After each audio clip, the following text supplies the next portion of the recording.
Chi sarà il candidato presidente in Veneto? Io, ha risposto sorridendo ai cronisti Matteo Salvini prima di lasciare la Camera dopo il question time preceduto dal vertice del centrodestra sulle regionali. Dalla risposta ironica del leader della Lega a quella criptica di Antonio Tajani, non abbiamo parlato delle regionali, abbiamo fatto il punto della situazione, è uno dei tanti incontri per coordinare l'attività del governo, ha affermato il segretario di Forza Italia. C'è sintonia, ha assicurato, andiamo avanti fino alla fine della legislatura.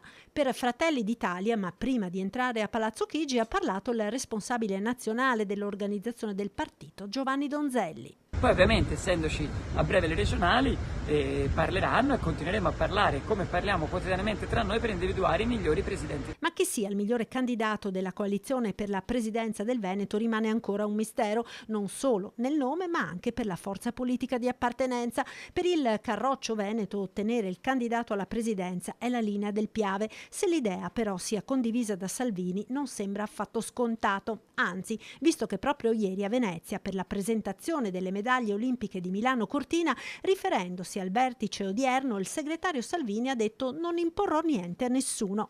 Poi l'incontro con Zaia, 5 minuti appena, nel quale si dice il vice premier abbia proposto al governatore una poltrona di ministro. Zaia, che non ha ancora fissato la data del voto né scoperto le carte su un'eventuale lista a suo nome.